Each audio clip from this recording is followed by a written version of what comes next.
दिल्ली दंगे को सीएए और एनआरसी से जोड़ने वाली बीजेपी और अमित शाह की पुलिस बेनकाब हो गई है। कोर्ट ने दिल्ली दंगे की हकीकत को जनता के सामने ला दिया है।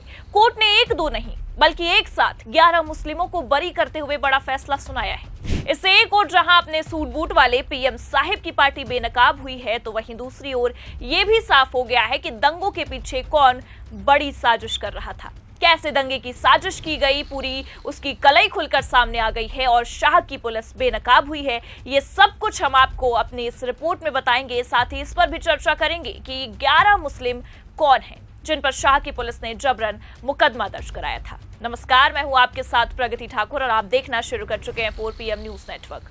दोस्तों, साल 2020 में दिल्ली में दंगा हुआ था। ये देश के लिए एक बड़ी त्रासदी थी। इस सांप्रदायिक तनाव में 53 लोगों की जानें गई थी। इसमें से 40 मुस्लिम थे और 13 हिंदू। लेकिन फिर भी हर बार की तरह सबसे ज्यादा केसेस मुस्लिमों पर ही दर्ज हुए थे। अब आपको बता दें कि दिल्ली दंगे में 758 एफआईआर और 2000 लोगों को गिरफ्तार किया गया था। पूरे मामलों में मुस्लिमों को जानबूझकर टारगेट किया गया था। इसकी दलील यह है कि जब कोर्ट में सुनवाई चल रही थी तो कड़कड़ रुमा कोर्ट के जस्टिस ने एक ऐसा बयान दिया था जिसने पूरे मामले की कलई खोल कर रख दी थी। एडिशनल सेशनल जज विनोद यादव ने सुनवाई के दौरान अपने बयान में कहा था, जब इतिहास दिल्ली दंगों को देखेगा तो ये बात जरूर चुभेगी कि जांच एजेंसी ने सही तरीके से और आधुनिक वैज्ञानिक तरीकों का इस्तेमाल करके जांच नहीं की। ये विफलता लोकतंत्र के पहरेदारों को निश्चित रूप से परेशान करेगी। अब इससे बड़ा सबूत और क्या होगा कि जज दिल्ली पुलिस यानी कि अमित शाह की पुलिस पर सवाल उठा रही है। ऐसे में साफ है कि दंगे में कहीं न कहीं एक तरफा कार्रवाई हुई थी। वैसे भी अब इसका एक और सबूत सामने आ गया है। दंगे में जबरन नाम दर्ज किए गए 11 मुस्लिम एक साथ बरी किए गए हैं। आपको बता दें कि अमित शाह की पुलिस ने मुस्लिमों के साथ इतना बड़ा खेल खेला था कि दंगे में एक व्यक्ति चोटिल होने की वजह से दम तोड़ रहा था, तो उसके दर्द को समझने के लिए कुछ मुस्लिम उसके पास पहुंच गए थे। शाह की पुलिस ने ना कुछ देखा ना ही कोई पड़ताल की, बल्कि घायल व्यक्ति के पास पहुंचे 11 मुस्लिमों को ही उनका कातिल बता दिया, जबकि सच्चाई ये थी कि इस व्यक्ति को मुस्लिम पक्ष ने नहीं बल्कि दूसरे पक्ष की ओर से मारकर घायल किया गया था। अब आपको बता दें कि 5 साल पहले साल 2020 में दंगे हुए थे।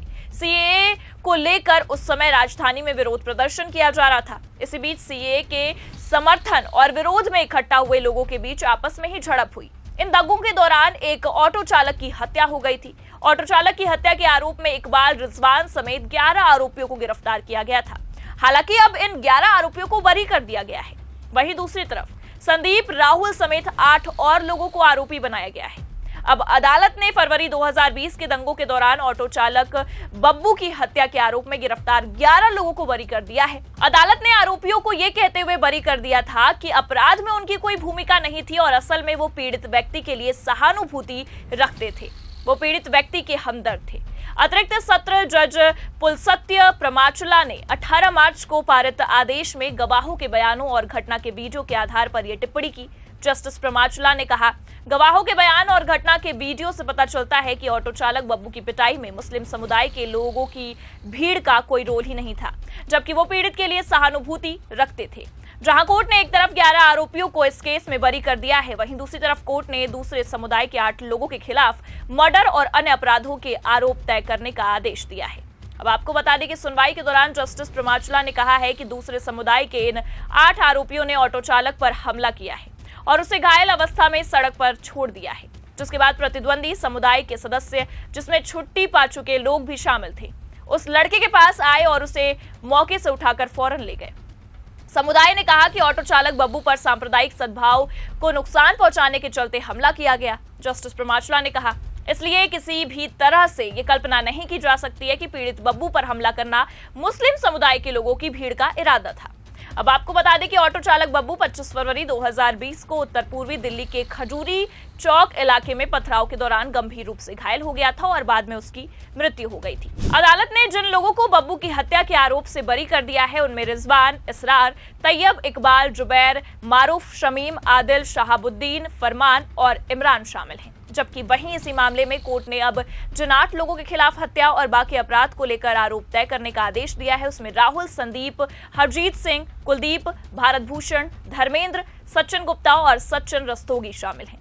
तो देखा आपने कि कैसे दंगे की पूरी सच्चाई कोर्ट रूम में खुलकर सामने आ गई।